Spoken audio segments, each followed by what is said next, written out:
Welcome to the Young Turks, everybody. Cenk Uygur and Anna Kasparian with you guys. And I need you guys to understand something. Awesomeness is on the way. So we have entered the pathetic stage of the Trump presidency, and it is delicious. So we'll be having some of that a little bit later in the program. In fact, we're going to start with it right in the beginning because it's too much fun. Unfortunately, we have also begun the Biden administration's appeasement portion of our programming, which will last for about approximately 4 years.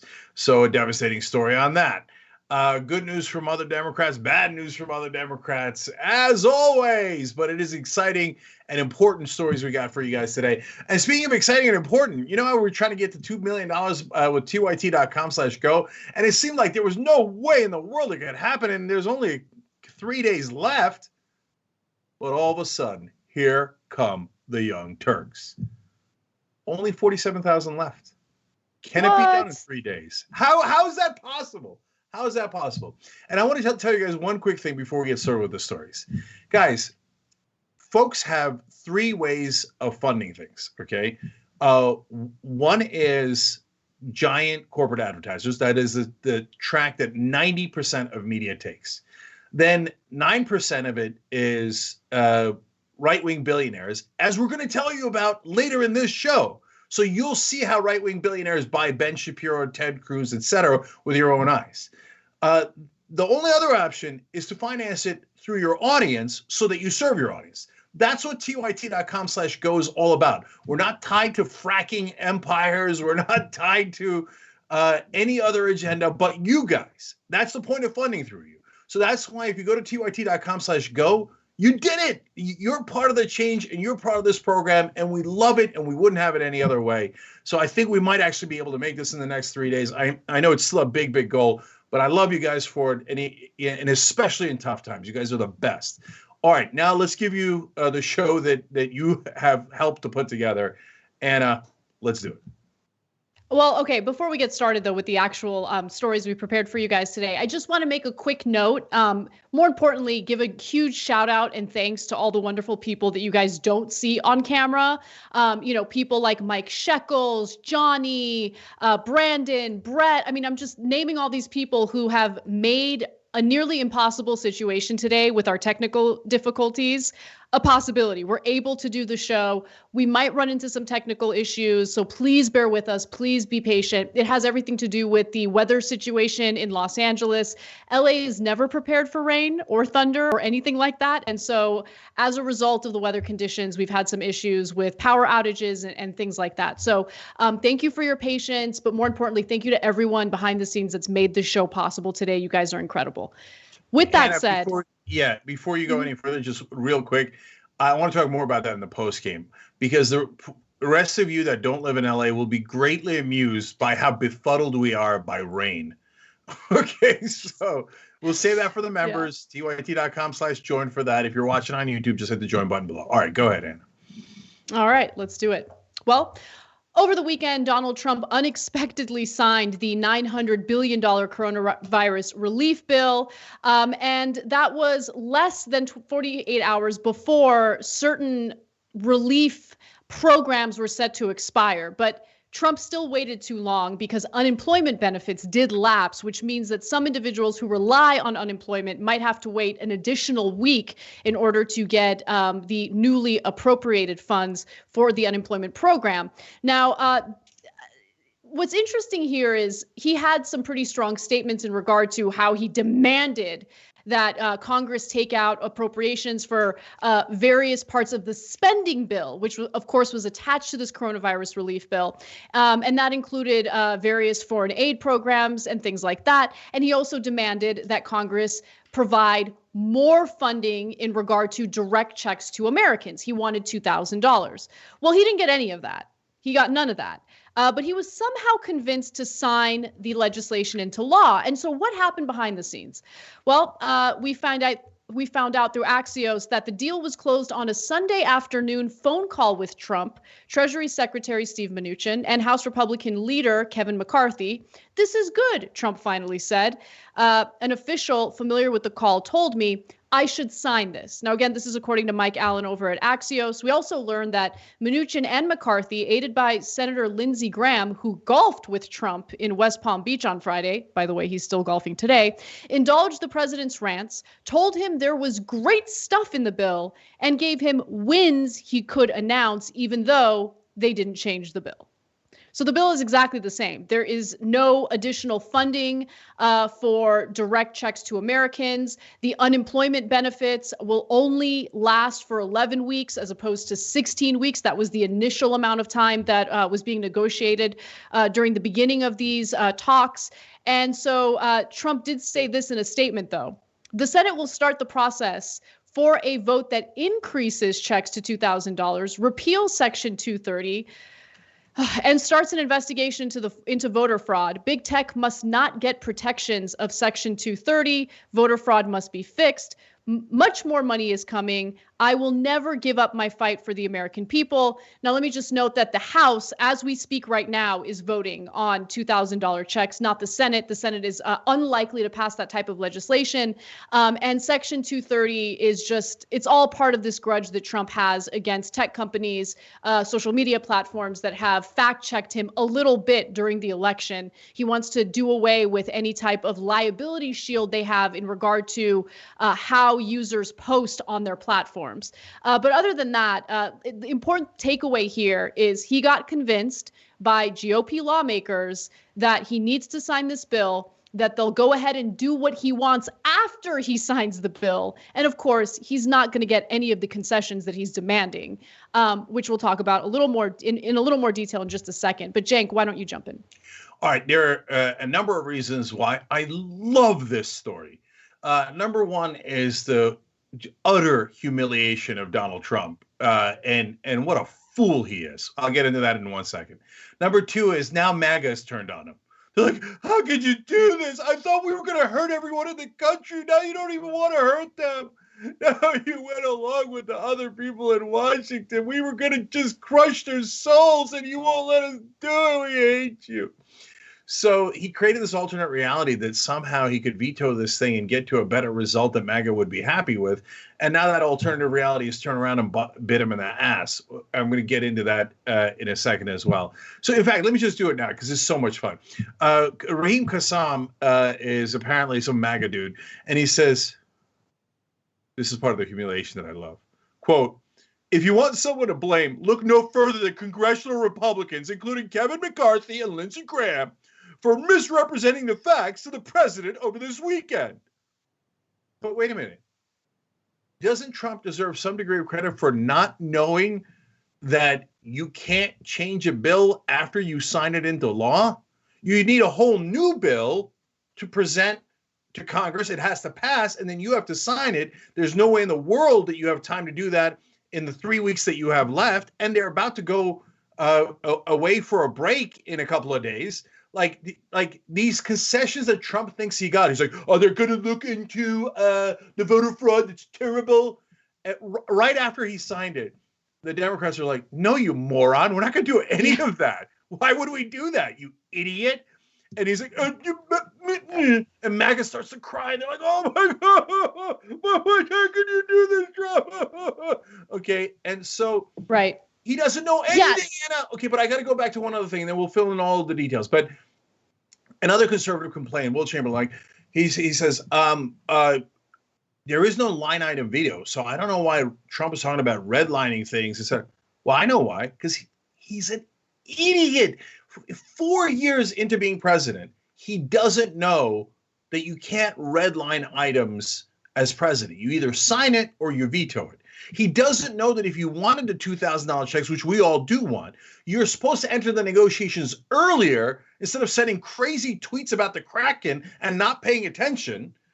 And he just has no earthly idea how the government works after 4 years of being the president of the United States. No, you schmuck. McCarthy and Lindsey Graham obviously lied to you because they think you're a baby. They're like, yes, baby Trump, yes, baby, we'll do all those priorities afterwards, Donnie. Of course we will. Oh, we'll pass it right away, Donnie. And you think, okay. And then once he signs it, they're like, yeah, schmuck. All right. And they're done with him. Yeah, I mean, in one of his statements following signing the actual legislation, Trump was quoted as saying, "I will sign the omnibus and COVID package with a strong message that makes clear to Congress that wasteful items need to be removed." Let me be clear, those wasteful items will not be removed. There's bipartisan support for those wasteful items.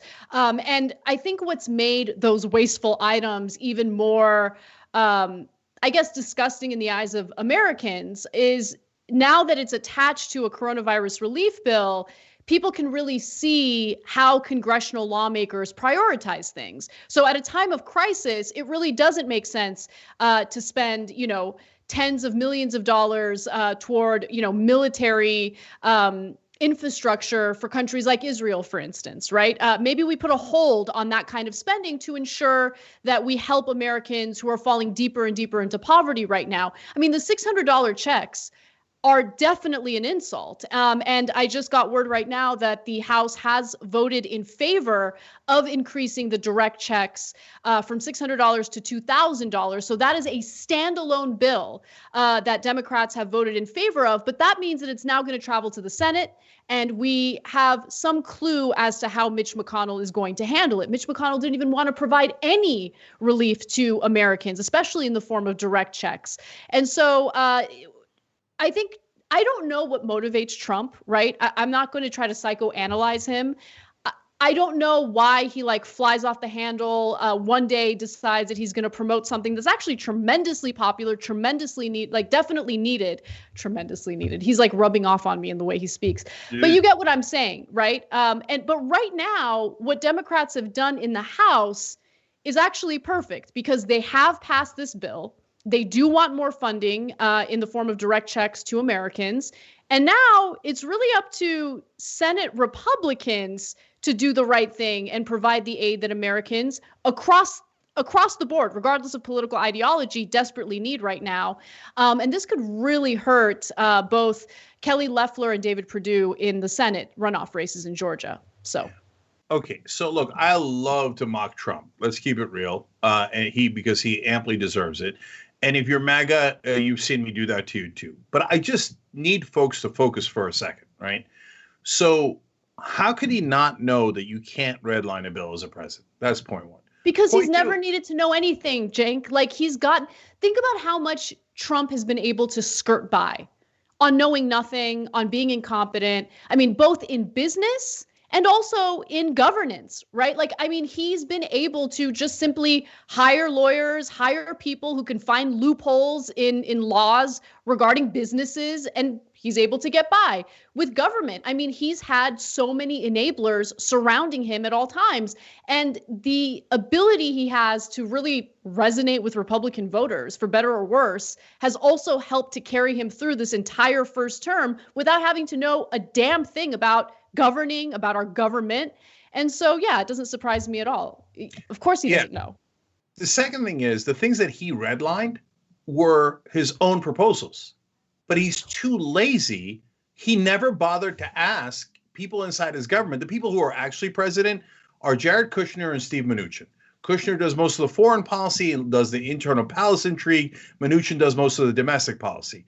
So Mnuchin was part of the negotiations. But Trump didn't bother to ask him about any of the details. So he's like, look at this outrageous proposal here. They're like, Mr. President, this is really embarrassing, but that's your proposal. He's like, no, it's not. Mnuchin's like, Jesus Christ, man, just ask me. I'm the one doing the negotiation theoretically on your behalf. He doesn't know anything. But all of that is proved amply by his bluff. He's like, that's it. I want Section 230. I want $2,000 checks, even though I never asked for it earlier when we were negotiating it, including my representatives. I never asked for it because I'm incredibly lazy and incredibly stupid. But now that it's too late, I'm going to bluff. And now everyone can understand this. I'm not going to sign it, okay? I'm not going to sign it unless you give me the $2,000 and Section 230 and whatever else I want, right? They're like, yeah, no, you will. And then he's like, okay, fine, I will. They called your bluff so easy. That's why MAGA's so mad right now, You go online, they're like, this is so weak. Why did he do that? What's the strategy? Because, dude, he doesn't have three-dimensional chess. He doesn't have four-dimensional chess. He doesn't have two or one-dimensional chess. I guarantee you he could barely play checkers in real life. So he's like, okay, I'm all in. Okay, never mind. I want my money back. I'm so sorry. I fold. And now they're like furious at him for folding. And they're like, what was his strategy? Knuckleheads. He never had a strategy the whole time. Doesn't know a thing about government. So he got clowned.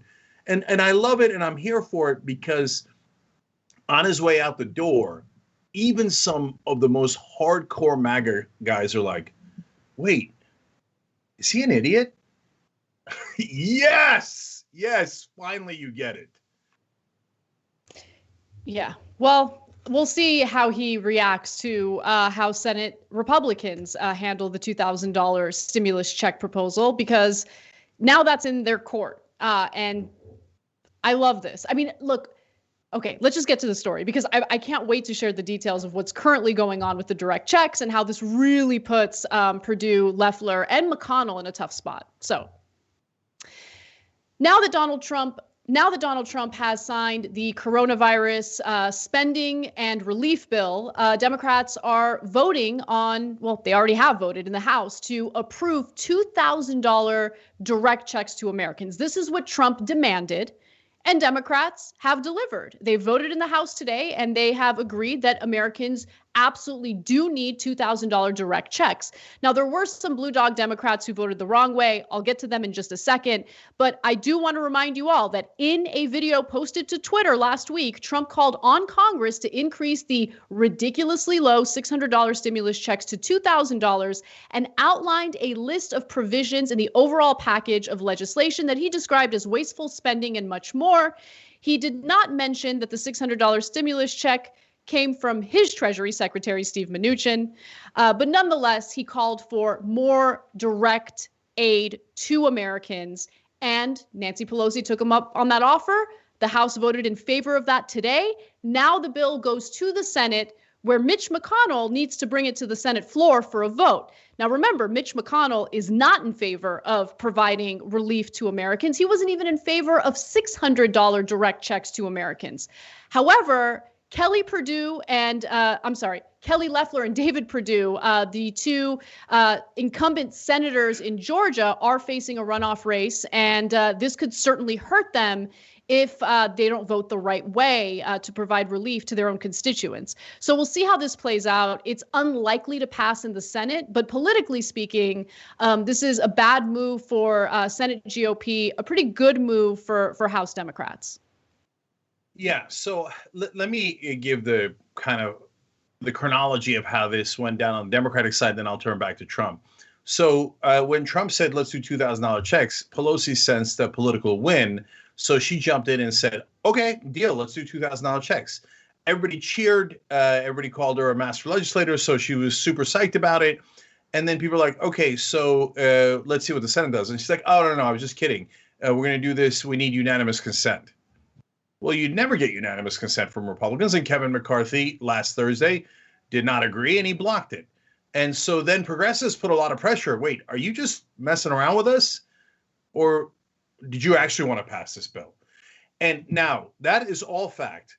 My experience tells me, and this is the part where I'm going to tell you something that is not fact, but my guess as to what happened next, that Pelosi then kind of sensed that the Republicans were going to vote no.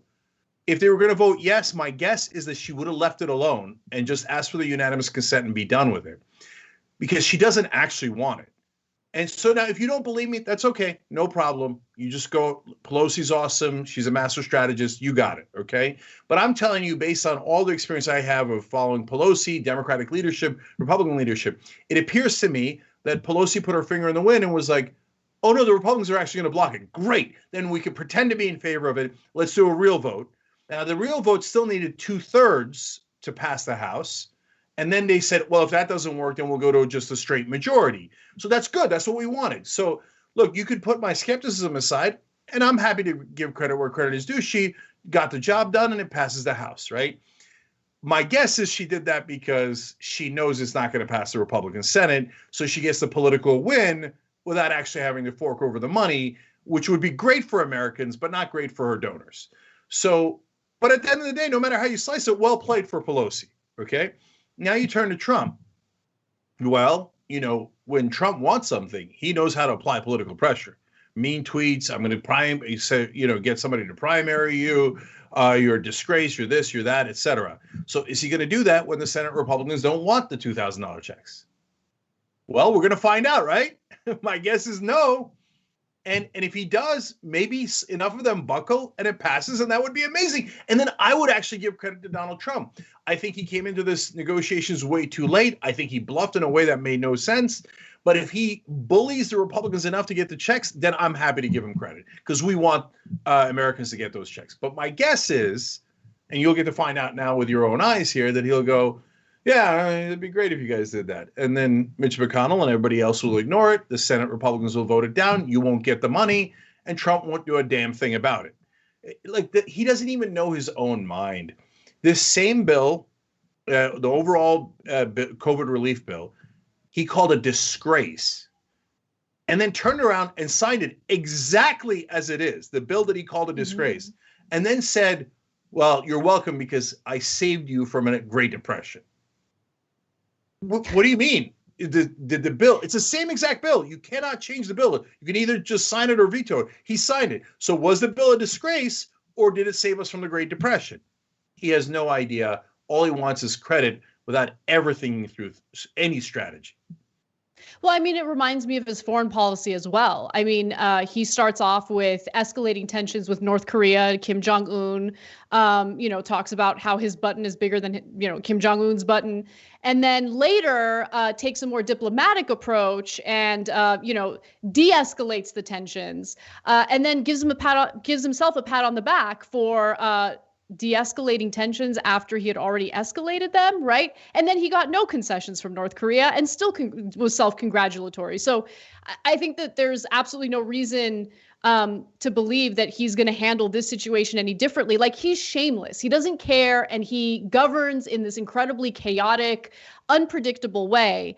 But now that this bill is in Mitch McConnell's court, the question is, what is he going to do? We know what he's likely to do, which is ignore this, refuse to bring it to the floor for a vote. I mean, he just won his reelection, so I don't think that he's worried about any type of political ramifications. However, for himself. However, there could be political ramifications for Kelly Loeffler and David Perdue, who are running for reelection in Georgia's, Senate seats. And so they released a statement after Trump had put out that Twitter video demanding more in direct checks to Americans. And they were intentionally vague. As Reuters reports, they said, thanks to President Trump's leadership, COVID relief is again on its way to millions of Georgia families and businesses who need it most.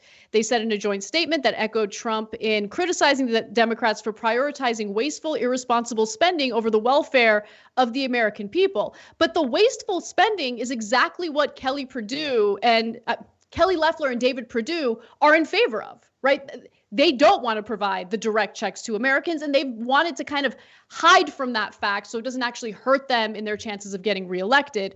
Now, with this news and the unlikely, the fact that it's unlikely to pass in the Senate, it probably will hurt them. So it's interesting to see how that plays out. One other thing, Cenk, that I wanted to mention is, even though it passed in the House, I think it's worth talking about some of the Blue Dog Democrats who voted against $2,000 direct checks to Americans. One of them is Representative Kurt Schrader from Oregon. He voted against it, and he argued that he felt uncomfortable sending these relief checks to people who are earning six figures. And he's intentionally lying about that because the way the legislation is written indicates that this money will be means tested. Once you hit $75,000 for your income in 2019, it starts to taper off, right? The amount of money that you get. Once you hit above $99,000 a year in take-home pay, you don't qualify for any government aid, according to this legislation. So he's intentionally lying to the American people in regard to why he voted against this relief that Americans so desperately need right now. So classic corporate Democrat lie. It's actually a lie on multiple fronts. So first of all, it misrepresents what's in the bill. Second of all, 54% of his district, David Sirota pointed this out, would get this the check because they make under 75. They'd get the full check because they make under $75,000. There's another percentage that would get a partial check. So it would actually help his voters. So corporate Democrats always say, "There's nothing I could do, man. I have to do exactly what the Republicans do." But wait a minute. In this case, 44 Republicans voted for it in the House because Trump told them to. So if 44 Republicans can vote for it, you can vote for it. I know you want to be a Republican, although you're pretending to be a Democrat, but a lot of Republicans did vote for it. Second of all, your district would need it and would love it. Third of all, you completely lied about the bill because you're out of all reasons to vote against it. By the way, if you're wondering, why the hell does this guy who calls himself a Democrat vote against this? Because he's in the group of corporate Democrats that say all of the money should go to my donors and none of it should go to you guys. They call that fiscal austerity. There's never any austerity for corporations. Oh, they're job creators. We need them so bad, right? But how about the guys actually who are trying to get the jobs and stuff? Nah, who cares? No, hey, we're right out of money. We need fiscal discipline, austerity, right? So they, in a sense, guys like him are worse than Republicans because they're Republicans who are posing as Democrats to help the worst part of the Republican agenda. So now, look, that leads us back to the Republican Party and where they stand now. 130 of them did vote against this. It needed 2/3 to pass, as we told you earlier, and it got 2/3 because enough Republicans defected because of Trump to get them past the 2/3 in the House. Now, when they go to the Senate, if Trump applies pressure, they actually could get enough Republicans to flip to actually pass this thing. And you guys could actually get $2,000 checks. And that's why I think it'll be interesting to see. My guess is, since it's not actually directly about him, Trump will not follow through. He will not apply any pressure. And the Senate Republicans will vote it down because Trump didn't put any pressure on him. And it'll be definitively because the Republican Party, corporate Democrats, and Donald Trump let you down. Everybody else was ready to send you the $2,000 checks, and the people who fought the hardest for it are progressives. So understand how this game is played. And so anytime that, by the way, anyone in mainstream media tells you guys like Schrader are on our side, remember, they actually do not vote with us. They vote against us. Hence, they are definitely not on our side, no matter what they call themselves. All right. Well, we got to take a quick break. When we come back, though, we'll discuss something that Donald Trump has vetoed and Congress is fighting back. I'll tell you what it is, give you all the details. Don't miss it. We'll be right back. We need to talk about a relatively new show called the Republic, or UNFTR. As a Young Turks fan, you already know that the government, the media, and corporations are constantly peddling lies that serve the interests of the rich and powerful. But now there's a podcast dedicated to unraveling those lies, debunking the conventional wisdom. In each episode of On the Republic, or UNFTR, the host delves into a different historical episode or topic that's generally misunderstood or purposely obfuscated by the so-called powers that be, featuring in-depth research, razor-sharp commentary, and just the right amount of vulgarity.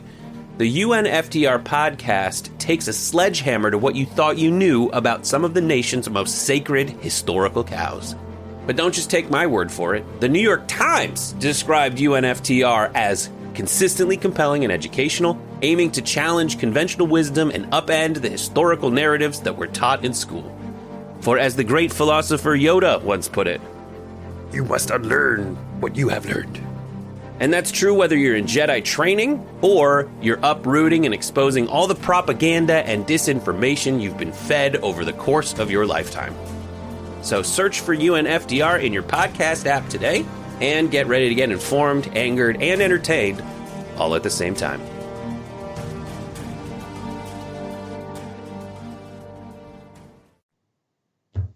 Back on TYT, Cenk and Anna with you guys. Remember how at the top of the show I said we need $47,000 to finish the year on TYT.com/go?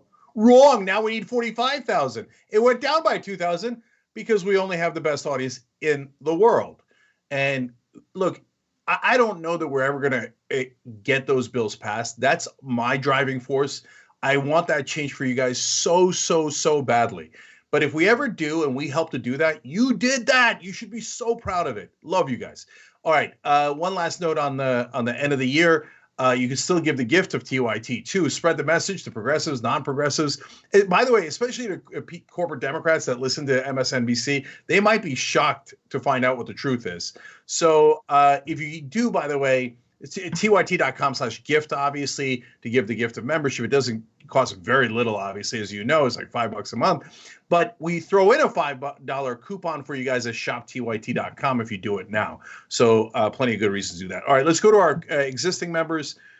Trigger Incarnate says, fun fact, because of the delay, unemployment benefits are going to lapse for about a week. So just to review, unemployment payments of $600 a week are going to lapse for a week, which pretty much negates that $600 check they're sending out for the stimulus. So I just want to be clear about that. And I'm glad you brought that up. It actually does get added, that extra $600, to the end of the benefits you were supposed to get. But that doesn't help you this week. So if you needed that $600 really badly, you will not be getting it. And that's because of Donald Trump's dumbass delay. He didn't change a word in the bill. He couldn't possibly change a word in the bill. He changed nothing, but he just did it to air his grievances, and he cost you dearly. So I want you to understand that. Okay. No more trigonometry writes in, I couldn't think of a better way to end and start the year than with Trump versus McConnell. Here on that. And last one from the member section says, Black Tea Dragon is the name of the user. Cenk, when you say the Senate will vote it down, does this mean you expect McConnell will put it up for a vote? Okay. No, look, I don't want you to be confused about that either. I'm not exactly sure what tactic McConnell's going to use, and I'm not even positive that it's going to get voted down. So there's some chance that it will get introduced and it will miraculously pass. And so I hope to God that that's what happens.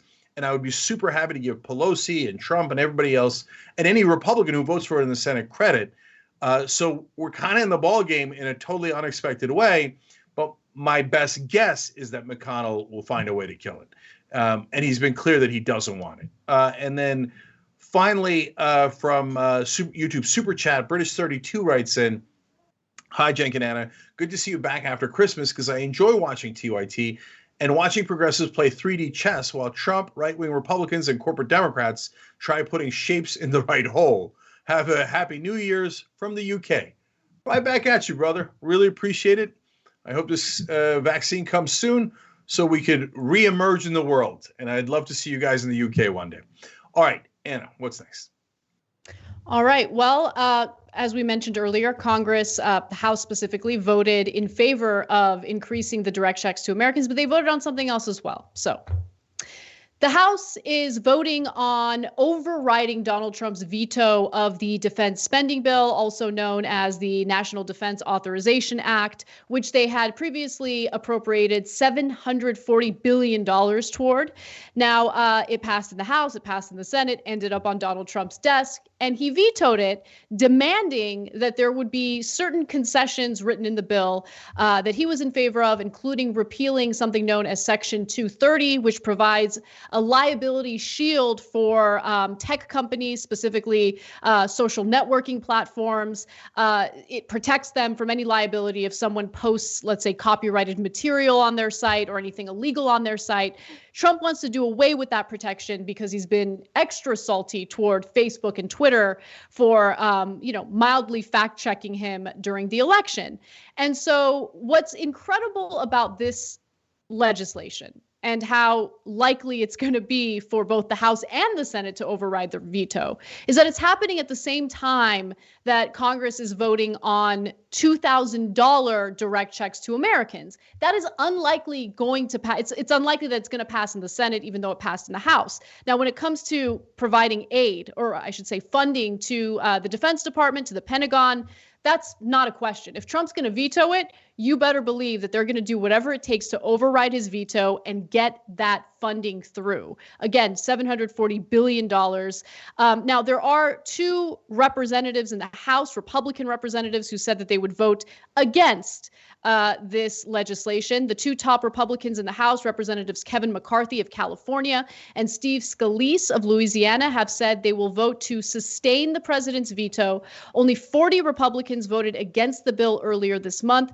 The chamber passed it 335 to 78, meaning the House could still vote to override the veto, even if a few dozen Republicans switch their votes. I also want to note that on the Senate side, we have Senator Bernie Sanders, who has clearly stated that he will vote against the defense spending bill. He says, quote, "This week on the Senate floor, Mitch McConnell wants to vote to override Trump's veto of the $740 billion defense funding bill and then head home for the new year. I'm going to object until we get a vote on legislation to provide a $2,000 direct payment to the working class." And so we'll see how Mitch McConnell handles the $2,000 direct check legislation, but it is very likely that he will do what it takes to override Trump's veto when it comes to defense spending. So I don't know that there's a better industry that represents the swamp in D.C. More than the defense contractors. So Republican President Dwight Eisenhower warned you about them as he was leaving office. He said, watch out for the military-industrial complex. Because if there's profit in war, they will create more war, and every missile we build and every ship we build will be stealing from your children. Okay, so go read his actual speech. I'm paraphrasing it there. It's amazing that a Republican president gave that speech. Of course, everyone immediately ignored his warnings. Why? Because the defense contractors, like almost all of the rest of this corrupt system, were easily able to buy almost all the legislators. All you have to do is give them a campaign contribution. You literally write them a check.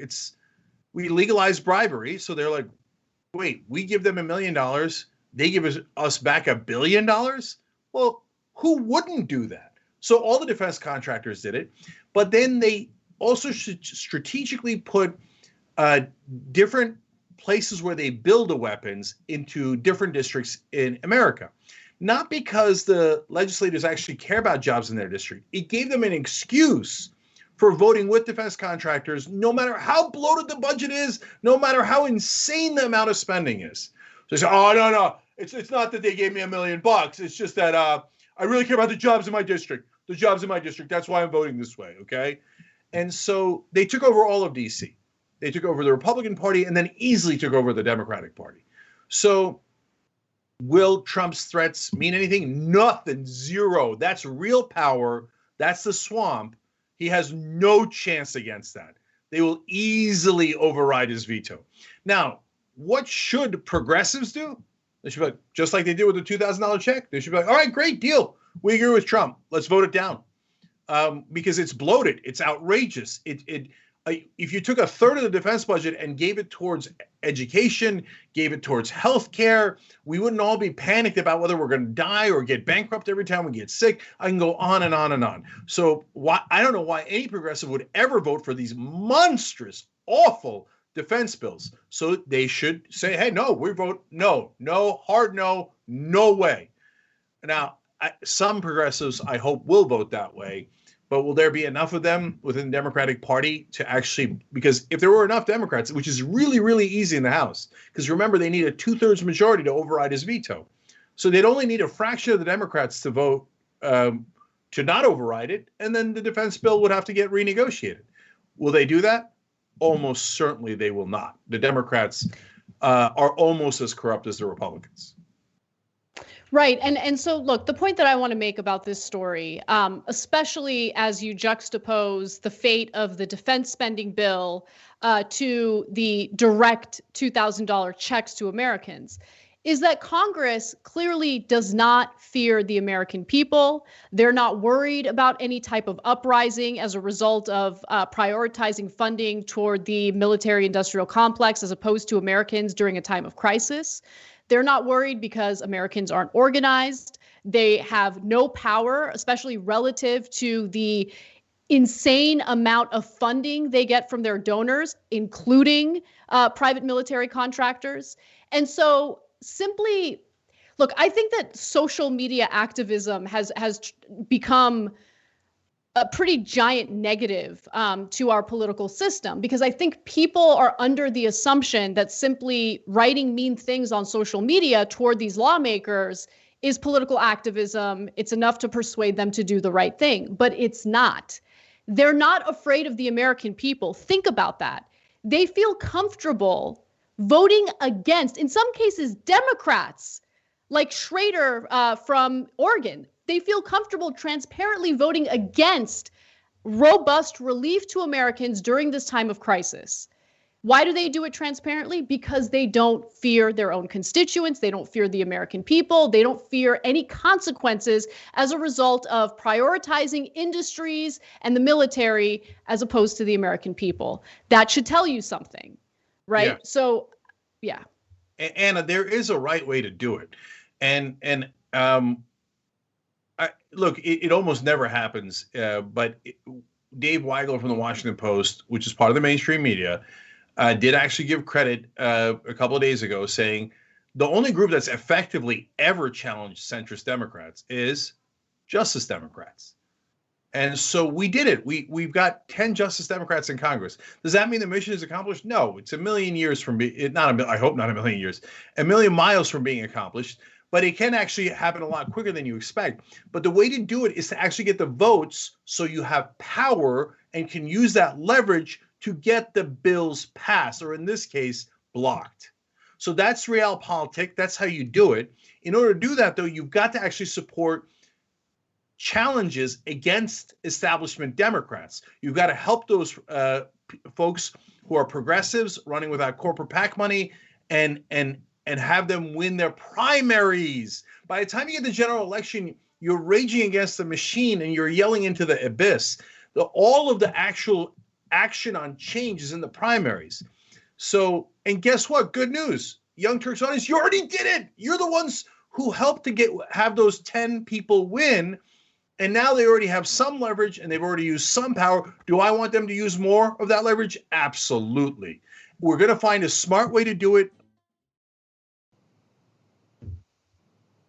All right, back on the Young Turks. At TYT, we frequently talk about all the ways that big tech companies are taking control of our online lives, constantly monitoring us and storing and selling our data. But that doesn't mean we have to let them. It's possible to stay anonymous online and hide your data from the prying eyes of big tech. And one of the best ways is with ExpressVPN. ExpressVPN hides your IP address, making your activity more difficult to trace and sell to advertisers. ExpressVPN also encrypts 100% of your network data to protect you from eavesdroppers and cyber criminals. And it's also easy to install. A single mouse click protects all your devices. But listen, guys, this is important. ExpressVPN is rated #1 by CNET and Wired magazine. So take back control of your life online and secure your data with a top VPN solution available, ExpressVPN. And if you go to expressvpn.com/TYT, you can get 3 extra months for free with this exclusive link just for TYT fans. That's expressvpn.com/TYT. Check it out today.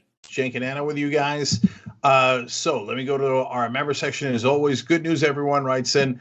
Lucky enough to not need the pittance that they are offering people as quote-unquote stimulus, sending $50 of that good fortune to tyt.com/go. Keep up the great work, guys. Love you for it. By the way, down to 44,000 needed. Almost there. You guys are amazing. But don't do it if you can't afford it, okay?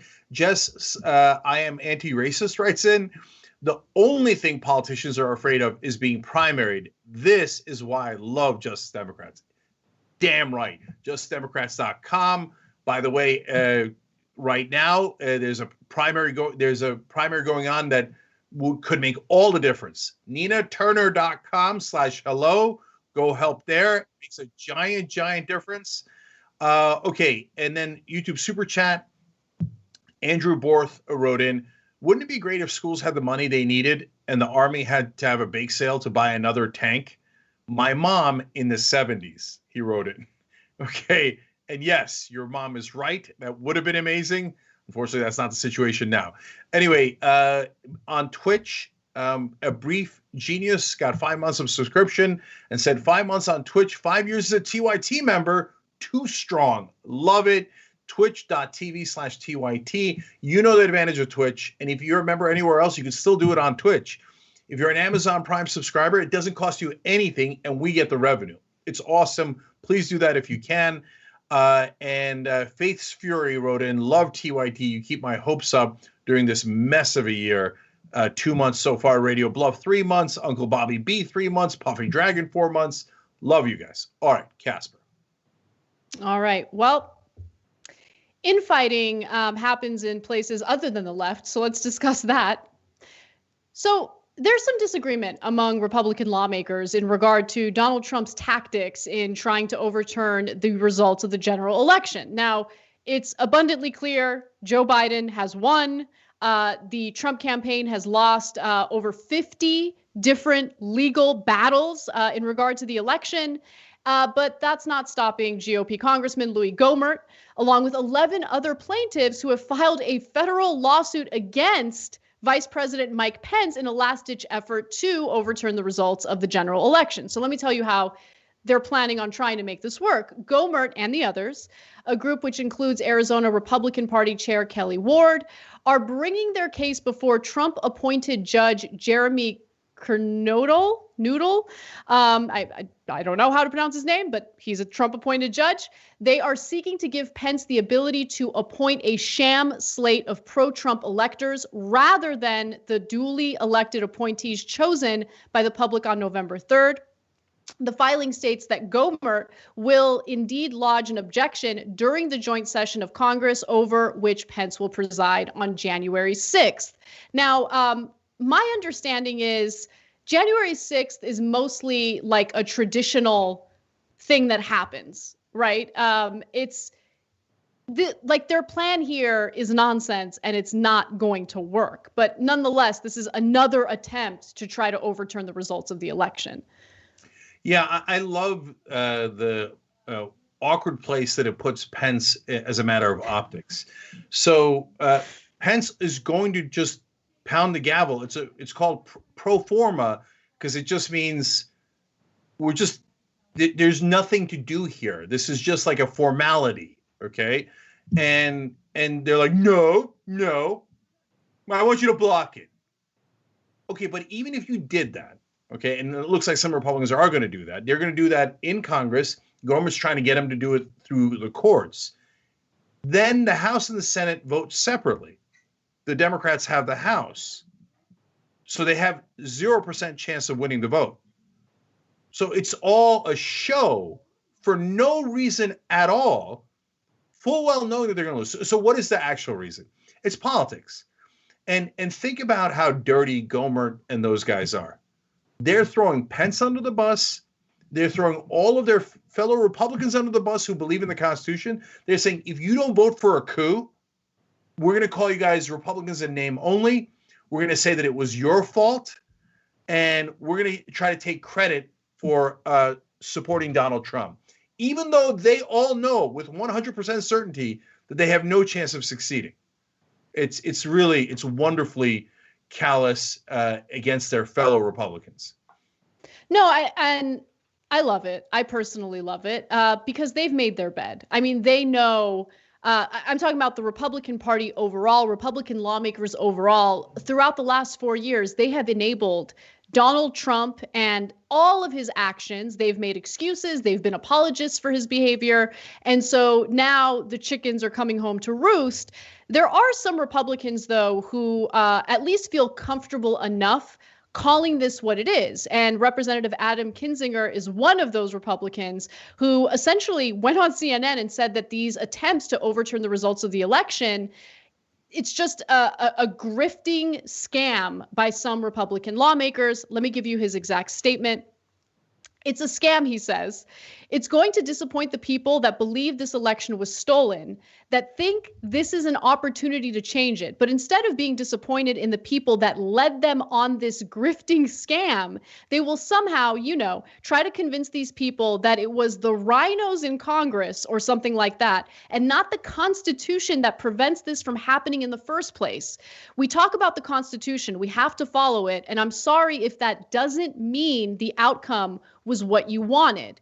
And Representative Mo Brooks, a GOP lawmaker who's probably one of the top Trump enablers, responded to that on Fox and Friends, essentially arguing that, no, we have so much evidence. We have so much evidence of widespread voter fraud. I mean, I don't have enough time to detail that evidence right now during this interview, but here's what he said. Representative Mo Brooks was asked by Will Cain on Fox and Friends to explain his strategy for when he intends to dispute Congress's certification of the Electoral College results. Brooke once again claimed overwhelming and compelling evidence of mass voter fraud and election theft, but again declined to elaborate because it takes more time than you're allotting me. And then he says, it's sad to the extent that we've got Republicans who are unwilling to do their homework or unwilling to make tough decisions. And unfortunately, Adam Kinzinger falls in that ballpark. If he would do his homework, he would understand that the evidence is overwhelming. There is no evidence, which is why he couldn't provide it during this interview or any other time. And he can either surrender to the people who support voter fraud, election theft, or he can fight for his country on this particular issue. There is nothing more important to the Republic than having an election system that is honest and accurate. Well, it turns out that we do have an election system that's honest and accurate, which is why the Trump campaign has failed to provide any evidence of widespread voter fraud to overturn the results of the election. So they're having an argument over who's the traitor, not only to the Republican Party, but to the country. And Kinzinger is saying, look, you clowns, you're trying to do a political coup here. Even the New York Post agrees. Now, Rupert Murdoch, who runs Fox News, agrees. It's an attempted clown coup, okay? So you guys are betraying the Constitution. Mo Brooks turns around and says, no, you're betraying it because I have all this secret evidence. Well, wait a minute now. I can actually settle this for you guys, because if you're MAGA, and you believe Trump and Giuliani and Mo Brooks and the Kraken, that they have overwhelming evidence, well, that's interesting because they've never presented it in court. That's why they've lost every single case, including in courts where there are only Republican-appointed judges, including in front of Trump-appointed judges. And every one of those judges have said, you presented no evidence. So if you're MAGA, then you know who the traitor is. It's Mo Brooks. Because Mo Brooks says he has overwhelming evidence, but he won't share it with Trump's team in court. If he only shared it with them in court, they would obviously win. Instead of having zero evidence, they'd have overwhelming evidence. He let them lose over 50 cases in a row and would not share the evidence. Mo Brooks, traitor to Trump and the Republican Party. By the way, there's no way you could logically dispute that. The only way you could say, no, Mo Brooks is not a traitor is, oh, yeah, he's obviously lying. We don't have any evidence. Because if he's not lying and he has overwhelming evidence and they've never presented it in court, he's the one screwing over Trump. Yeah, I mean, look, we'll talk about the New York Post story in more detail later, but the editorial board there made a devastating point. I mean, we've made a similar point on this show. I mean, the Trump campaign spent $3 million on a recount in Georgia, a hand count. And following that hand count, they discovered that Biden actually won by dozens of more votes than previously known. Like, it's over. It's over. Give it up. It's embarrassing. And what's also deeply disturbing is just how far some GOP lawmakers will go to show their loyalty to Donald Trump, even knowing that it could potentially dismantle our democracy and our democratic process. That's how self-interested they are. They're willing to put everything on the line, including this country's democracy. It's just pathetic and disgusting. I want to point out one other thing. And in case you don't know, New York Post is, again, owned by the same owner as Fox News, one of the most conservative media outlets in American history. And but they recounted twice in Georgia. So they've had 3 different counts, including 2 recounts, including a hand recount. And the New York Post made a good point saying that, well, you guys claim you have evidence of Venezuelans fixing the voting machines. But in Georgia, they did a hand recount. You can't fix people's hands. You can't rig their hands, right? So there was no machines to rig at that point. It's a hand recount. So you guys are on a different planet. And even the Fox News owned, Murdoch, Murdoch owns Fox News and Post. Even those guys are saying, no, you guys are actually literal lunatics. So that's who Mo Brooks is. That's who Louis Gohmert is. And every Republican that's saying, my God, over 126 Republicans said, "Oh yeah, that's right, yeah, man, it's Hugo Chavez. Yeah, that definitely they rigged the Republican hands in Georgia to count it the wrong way. Yeah, man, we would have won, man. We had overwhelming evidence, man." All of them. The Republican Party now split into two camps: not establishment and right wing, not rhino and non-rhino. They're split into sane and insane. No joke. Yeah, and the sane group is actually pretty small compared to the insane group. All right, well, we got to take a break, but when we come back, we'll detail that New York Post story for you. The editorial board had some pretty harsh words for Donald Trump and his campaign, including people like Sidney Powell. You don't want to miss it. I'll give you those details and more when we come back. Thanks for listening to the full episode of the Young Turks. Support our work, listen ad-free, access members-only bonus content, and more by subscribing to Apple Podcasts at apple.co/TYT. I'm your host, Cenk Uygur, and I'll see you soon.